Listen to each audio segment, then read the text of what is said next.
नमस्कार, मैं हूं आपके साथ हेमंत कुमार। और पाकिस्तान में सिंधु जल संधि को लेकर के एक बार फिर से बौखलाहट साफ तौर पर दिखाई दे रही है और पाकिस्तान का रोना धोना लगातार जारी है।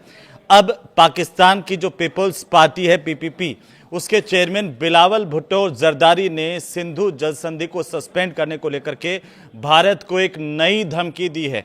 इससे पहले आपको याद है कि 2 दिन पहले ही पाकिस्तान ने यह कहा था धमकी देते हुए कि अगर हमारा पानी रोका तो हाथ काट देंगे। और उन्होंने ये भी कहा कि सिंधु जल संधि अभी भी लागू है, भारत इसे एक तरफा खत्म नहीं कर सकता है, क्योंकि ये पाकिस्तान ने सिंधु जल संधि पर एक बार फिर से भारत को धमकी दी है। पाकिस्तान के जलवायु परिवर्तन मंत्री जो है मुसादिक मलिक, वो कह चुके हैं कि अगर किसी ने पाकिस्तान के हिस्से का पानी रोकने की कोशिश की तो हम उन हाथों को काट देंगे। और उन्होंने ये दावा किया कि भारत पाकिस्तान के हिस्से के पानी को रोकना चाहता है। और अब एक और धमकी आई है। अब क्या धमकी आई है? अब आई है दरअसल पीपीपी के जो चेयरमैन है बिलावल भुट्टो जरदारी, उन्होंने सिंधु जल संधि को सस्पेंड करने को लेकर भारत को एक नई धमकी दे दी है। उन्होंने इस्लामाबाद में आयोजित एक कार्यक्रम के दौरान पाकिस्तान की परमाणु नीति का जिक्र किया, चेतावनी ये दी कि देश के जल अधिकारों को कमजोर करने की किसी भी कोशिश का राष्ट्रीय स्तर पर कड़ा जवाब दिया जा सकता है। कैसे दी? लेकिन पाकिस्तान की गीदड़ भभकियां कोई नई बात नहीं है।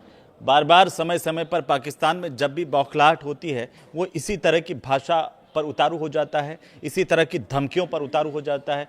इस बार नया राग क्या अलापा है वो हम देखते हैं इस वीडियो में, क्योंकि इस्लामाबाद में एक कार्यक्रम का आयोजन हो रहा था, अंतर्राष्ट्रीय सेमिनार का आयोजन हो रहा था और यहां पर बिलावल भुट्टो संबोधित कर रहे थे। बिलावल भुट्टो ने सिंधु जल संधि रोकने के भारत के फैसले को पाकिस्तान की परमाणु नीति से जोड़ दिया। आपको हम ये बता दें कि भारत ने पिछले साल 22 अप्रैल को पहलगाम में जब आतंकी हमला हुआ, उसके ठीक बाद सिंधु जल संधि को सस्पेंड करने का ऐलान कर दिया था। और इसके बाद से ही पाकिस्तान में हाहाकार मचा हुआ है, कोहराम मचा हुआ है और वो अंतर्राष्ट्रीय समर्थन हासिल करने के लिए इस्लामाबाद में एक कॉन्फ्रेंस करवा रहा है। बिलावल भुट्टो ने ये गीदड़ भभकी इस बार परमाणु बम को लेकर के दी है, परमाणु हमले को लेकर के दी है, क्योंकि पाकिस्तान ने सिंधु जल संधि को लेकर के ये अंतर्राष्ट्रीय सेमिनार यहां पर आयोजित किया था। और इसमें बिलावल भुट्टो ने यह तर्क दिया कि इस विवाद को सिर्फ पर्यावरणीय या राजनीतिक के मुद्दे के रूप में नहीं, बल्कि राष्ट्रीय सुरक्षा और अस्तित्व से जुड़े मामले के रूप में देखा जाना चाहिए।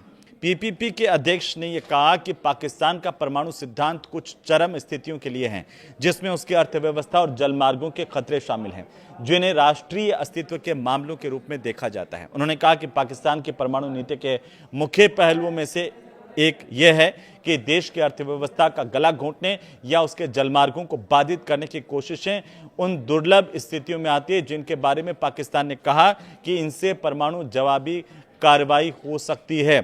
बिलावल भुट्टो ने आगे क्या कहा इस गीदड़ भभकी में, इस गीदड़ धमकी में, कि अगर पाकिस्तान की पानी तक पहुंच को सीमित करना परमाणु तबाही जैसी स्थिति पैदा करता है तो इस्लामाबाद को इसे अस्तित्व के लिए खतरा मानना चाहिए और इसके लिए व्यापक प्रतिक्रिया की जरूरत है।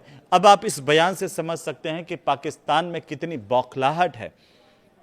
जैसे ही भारत की तरफ से यह ऐलान किया गया था, उसके बाद से ही लगातार कुछ कर नहीं पा रहा पाकिस्तान, लेकिन वो सिर्फ बातें बड़ी बड़ी कर रहा है, वो धमकियां दे रहा है एक के बाद एक।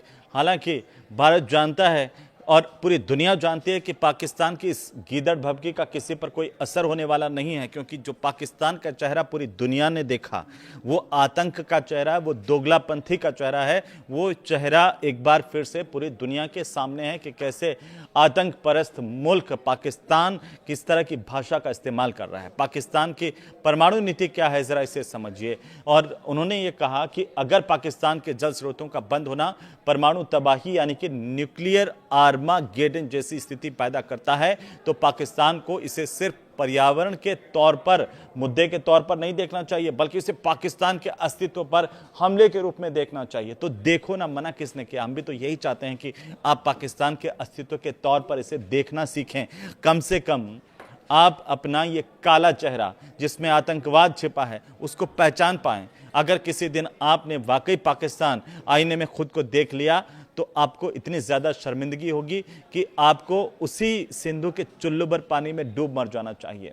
और उन्होंने आगे यह भी कहा है कि इस यहाँ नहीं रुके हैं बिलावल भुट्टो जो है, वो आगे ये कह रहे हैं कि मिलकर के हम सैन्य जवाब देने की इस पर ज़रूरत है। पीछे देख लीजिए क्या हुआ था।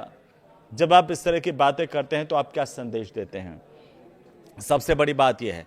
लेकिन हालांकि भारत इसे सीरियसली नहीं लेता है। इस तरह की गीदड़ भभकियां हम लगातार पाकिस्तान बनने के बाद से देख रहे हैं, लेकिन पूरे मुल्क का सत्यानाश कर बैठा है पाकिस्तान। और आपको ये बता दें कि पाकिस्तान की परमाणु नीति क्या है, क्योंकि पाकिस्तान की परमाणु नीति को लेकर ये कहा जाता है कि विश्वसनीय न्यूनतम प्रतिरोध पर यह आधारित है, और अब ये पूर्ण स्पेक्ट्रम प्रतिरोध में बदल गई। इसका मतलब क्या है? इसका मतलब यह है, सीधा सीधा अर्थ यह है कि सीमित संघर्षों से लेकर के बड़े पैमाने तक होने वाले युद्धों पर तक हर स्तर के खतरे को रोकना, ये कहता है पाकिस्तान। लेकिन सिंधु जल संधि को लेकर के इतना बौखलाया हुआ पाकिस्तान क्यों है, इसे समझने के लिए आपको इसको समझना होगा कि सिंधु जल संधि पर पाकिस्तान कितना निर्भर करता है। क्योंकि पाकिस्तान की जो 80% कृषि भूमि है और अर्थव्यवस्था है, वो सिंधु नदी प्रणाली के पानी पर निर्भर है। और इस संधि के अनुसार पूर्वी जो नदियां हैं, जिसमें रावी है, ब्यास है और सतलुज, इनका पानी भारत के पास है। और जो पश्चिमी नदियां निकलती हैं, जिसमें सिंधु है, झेलम है और चिनाब है, इनका पानी पाकिस्तान को मिलता है। अब पाकिस्तान का ये आरोप रहा है कि भारत बांध और नहरों का निर्माण करके और हाइड्रोलॉजिकल डेटा शेयर नहीं करके उनके अधिकारों का हनन कर रहा है, जिससे उसकी अर्थव्यवस्था, ऊर्जा क्षेत्र खतरे में पड़ गए हैं। ये पाकिस्तान का मानना है। अब आप जरा इसको भी समझिए कि पाकिस्तान की परमाणु क्षमता क्या है इस वक्त, जो इतना पाकिस्तान जो है बढ़ चढ़ करके बोल रहा है, बार बार परमाणु हमले की धमकी दे रहा है। होने वाला इससे कुछ नहीं है। लेकिन आप ज़रा इसे समझिए, क्योंकि ये कहा जाता है, एक इंस्टीट्यूट है Stockholm International Peace Research Institute, यानी कि SIPRI के मुताबिक परमाणु हथियारों की संख्या के मामले में पाकिस्तान अब 190 परमाणु हथियार भारत के पास है, उनसे पीछे हो चुका है। पाकिस्तान के पास कहते हैं कि लगभग 170 परमाणु हथियार है। अगर उन्होंने हमला किया तो इधर से मुंह तोड़ जवाब मिलेगा, और ऐसे जवाब मिलेगा कि पाकिस्तान अपना नक्शा नहीं पहचान पाएगा। तो इसलिए पाकिस्तान सिर्फ गीदड़ भभकी दे सकता है। सैन्य कार्रवाई की हो या फिर परमाणु धमकी की बात हो, परमाणु हमले की बात हो, उसके पास गीदड़ भभकी से ज़्यादा कुछ नहीं है। हथियारों के तौर पर देखिए, हम यानी कि भारत पाकिस्तान से कई गुना ज़्यादा आगे है परमाणु हथियार के मामले में। और ज़्यादातर परमाणु हथियार जो है पाकिस्तान के, वो हाईली एनरिच्ड यूरेनियम यानी HEU पर आधारित बताए जाते हैं। और तेज़ी से प्लूटोनियम का उत्पादन भी पाकिस्तान बढ़ा रहा है। हो सकता है कि भारत को इसलिए वो धमकी भरे अंदाज में गीदड़ भभकी दे रहा है कि उसे लगता है कि वो सक्षम हो गया है ज़्यादा, या फिर उसे लगता है कि सिर्फ इन धमकियों से भारत डर जाएगा। लेकिन भारत की ताकत को आप ज़रा समझिए। भारत हमेशा से शांतिप्रिय देश रहा है, और भारत की जो पॉलिसी है वो है नो फर्स्ट यूज, यानी कि पहले इस्तेमाल नहीं करने की नीति है। इसके विपरीत पाकिस्तान की क्या नीति है? पाकिस्तान की कोई लिखित और स्पष्ट नीति ही नहीं है परमाणु हमलों को लेकर के। उसकी रणनीति है फर्स्ट यूज की, वो बिल्कुल उल्टा है मानवता के खिलाफ वाला मुल्क है वो पाकिस्तान। और ये पाकिस्तान की नीति रही फर्स्ट यूज की, हम पहले मारेंगे। यानी संकट या युद्ध के वक्त में भारत के खिलाफ पहले भी परमाणु हमला पाकिस्तान कर सकता है, चाहे वो मिराज हो, F-16 हो, उन विमानों के जरिए परमाणु बम गिरा सकता है, ऐसा पाकिस्तान का मानना है। क्योंकि हमारे पास उससे कई गुना ज़्यादा तकनीक है, जिसको हमने लगातार आपने देखा होगा कि कैसे जो एक के बाद एक युद्धों में उसकी हार हुई है और इतना बुरी तरह पाकिस्तान पिटा है, वो सब ने देखा, वो पूरी दुनिया ने देखा है। लेकिन आपको ज़रा इसे समझना बहुत ज़रूरी होगा कि आखिरकार पाकिस्तान इतना जो गीदड़ भभकी दे रहा है, जो इतना बौखलाया हुआ है, उसका मुख्य कारण क्या है? क्योंकि जैसे मैंने पहले जिक्र किया कि जो पाकिस्तान के जलवायु परिवर्तन मंत्री हैं, उन्होंने ये बयान दिया था कि पाकिस्तान के हिस्से का पानी अगर किसी ने रोकने की कोशिश की तो हम उन हाथों को काट देंगे, और दावा किया कि भारत पाकिस्तान के हिस्से के पानी को रोकना चाहता है। जो मुसादिक मलिक है और उन्होंने सूचना मंत्री अताउल्लाह तरार के साथ एक जॉइंट प्रेस कॉन्फ्रेंस की थी और इसमें यह बोला कि पड़ोसी देश के प्रधानमंत्री के हाथ में एक नल है, वे कहते हैं कि पाकिस्तान में पानी की एक बूंद भी नहीं जाने देंगे, जो हमारे हिस्से के पानी पर दावा करेंगे उनका हम हाथ काट देंगे। तो ये समझिए कि आखिर ये सिंधु जल संधि स्थगित होने से पाकिस्तान में इतनी बौखलाहट क्यों है। इसका सीधा सीधा जवाब है दोस्तों कि सिंधु जल संधि स्थगित हुई है, उसकी वजह से पाकिस्तान में जल संकट खड़ा हो गया है, पानी का संकट खड़ा हो गया है। पाकिस्तान कुछ कर नहीं सकता, ना उसके पास कोई चारा है, वो सिर्फ बयान दे सकता है। एक कहावत है, थोता चना बाजे घना, बस पाकिस्तान पर वही लागू होती है। क्योंकि अब एक एक करके आप समझिए कि इसके इंपैक्ट पाकिस्तान में क्या हो रहे हैं। भारत का ये जो फैसला था उससे पाकिस्तान किस हद तक खोखला हो गया है, क्योंकि सिंध और बलूचिस्तान के जो प्रांत को आप देखेंगे तो पाकिस्तान में अब इसकी वजह से गंभीर जल संकट खड़ा हो गया है। देश की जो करीब 1/3 आबादी है वो इससे प्रभावित हुई है और नॉर्थ वेस्ट कैनाल जो है उसमें 64% पानी की कमी आ गई है। इसके अलावा पाकिस्तान की जो राइस कैनाल है उसमें 38% और दादू कैनाल में 82% पानी की कमी है। आप इस बात से अंदाजा लगा सकते हैं कि पानी बचा नहीं है। वैसे तो पानी पाकिस्तान की आंखों में भी नहीं बचा है, लेकिन वहाँ के नहरों में भी नहीं बचा और लोगों के वहाँ पर उपयोग के लिए भी नहीं बचा।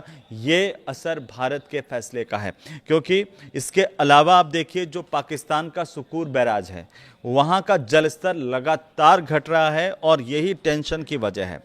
जो लोकल लीडर्स हैं पाकिस्तान के, स्थानीय नेता जो पाकिस्तान के, उनका ये आरोप है कि पानी के बंटवारे को लेकर के सरकार की नाकामी से पाकिस्तान के किसान अर्थव्यवस्था को नुकसान हो रहा है। और ये जो भारत की तरफ से फैसला किया गया था वो फैसला अब पाकिस्तान को नाकों चने चबवा रहा है। पाकिस्तान ना कुछ कर पा रहा है ना कुछ, और वो भी बिलबिला रहा है, जैसा कि आप इन बयानों में देख रहे थे।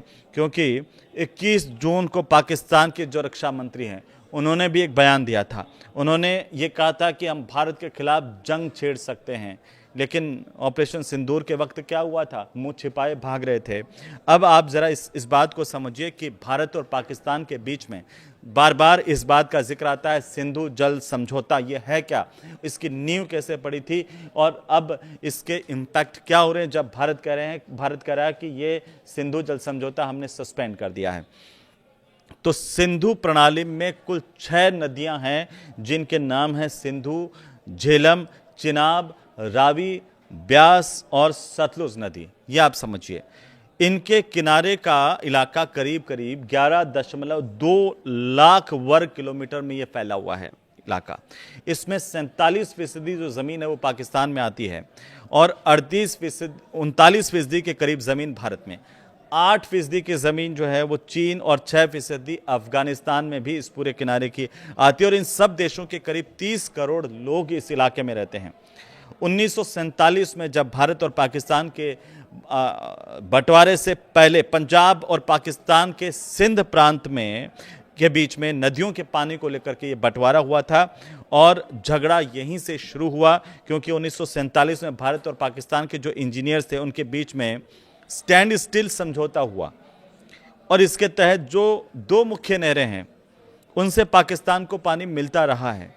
यह समझौता 21 मार्च 1948 को हुआ था और 1 अप्रैल 1948 को जब यह समझौता लागू हुआ और इसे लेकर के कई तरह की चर्चाएं हो रही थी, और उसके बावजूद जब यह लागू नहीं रहा तो भारत ने दोनों नहरों का पानी उस वक्त रोक दिया था और इससे पाकिस्तान के जो पंजाब प्रांत की 17 लाख एकड़ की जो जमीन है उस पर खेती पूरी तरह से बर्बाद हो गई थी। अब दोबारा जब समझौता हुआ तो भारत पानी देने को लेकर के राजी हुआ। इसके बाद अगर हम देखें तो 1951 से लेकर के 1960 तक वर्ल्ड बैंक की मध्यस्थता में भारत और पाकिस्तान के पानी के बंटवारे को लेकर के बातचीत चली, लंबी चली और आखिरकार 19 सितंबर 1960 को कराची में भारत के प्रधानमंत्री तत्कालीन जो पीएम थे पंडित जवाहरलाल नेहरू और पाकिस्तान के राष्ट्रपति अयूब खान के बीच में एक समझौता हुआ, दस्तखत हुए और इसे इंडस वाटर ट्रीटी यानी कि सिंधु जल संधि कहा जाता है, क्योंकि पाकिस्तान के पक्ष में अब ये कहा जाता है कि ये जो सिंधु जल समझौता था वो उस वक्त पाकिस्तान के पक्ष में हुआ, क्योंकि इंडस वाटर सिस्टम में जैसे मैंने बताया कुल 6 नदियां हैं, सिंधु, झेलम, चिनाब, रावी, व्यास और सतलुज नदियां। और 1960 का ये जो समझौता है जिसमें भारत की तरफ से भारत के तत्कालीन प्रधानमंत्री जवाहरलाल नेहरू थे और पाकिस्तान की तरफ से अयूब खान थे जो पाकिस्तान के तत्कालीन राष्ट्रपति थे, इन दोनों के बीच में ये समझौता हुआ जिसमें पानी का बंटवारा आप देखिए उस वक्त कैसे हुआ था। पाकिस्तान को 80% पानी देने पर भारत राजी हुआ और भारत के हिस्से में कितना % पानी आया, 20% पानी। और पाकिस्तान को सिंधु, झेलम और चिनाब का पानी मिला तो भारत को रावी, व्यास और सतलुज का पानी भारत के हिस्से में आया और इसी वजह से यह विवादित समझौता कहा जाता है हमेशा से। अब सिंधु जल समझौता जो स्थगित किया नरेंद्र मोदी सरकार ने, उसका इम्पैक्ट क्या हुआ, जिससे मैंने आपको बताया था कि 90% से ज़्यादा ज़मीन जो है 4.7 करोड़ एकड़ इलाके में सिंचाई के लिए जो पानी है वो सिंधु नदी प्रणाली से ही मिलता है पाकिस्तान को। और पाकिस्तान की नेशनल इनकम में एग्रीकल्चर सेक्टर को अगर हम देखें तो इसकी हिस्सेदारी है करीब 23% की। इससे 68% जो ग्रामीण इलाके हैं पाकिस्तान के, वहाँ की जीविका इसी से चलती है। और ऐसे में पाकिस्तान में जितने भी आम लोगों के साथ साथ वहाँ की जो अर्थव्यवस्था है वो बेहाल होती नजर आ रही है। तो पाकिस्तान की जो नेशनल इनकम में एग्रीकल्चर सेक्टर की हम बात कर रहे थे उसकी हिस्सेदारी 23% की है और इससे 68% जो ग्रामीण इलाके हैं, ग्रामीण पाकिस्तानियों की जीविका इसी से चलती है। और ऐसे में पाकिस्तान में आम लोगों के साथ साथ वहाँ की जो बदहाल अर्थव्यवस्था है वो और ज़्यादा खराब होती हुई नजर आ रही है और ज़्यादा बदहाल और गिरती हुई दिख रही है। पाकिस्तान के मंगल और तारबेला हाइड्रो पावर जो डैम है उनको पानी नहीं मिल पा रहा है, वो सूखते जा रहे हैं और ये चिंता की बात पाकिस्तान को खाए जा रही है। यही टेंशन सबसे बड़ी पाकिस्तान के सामने है।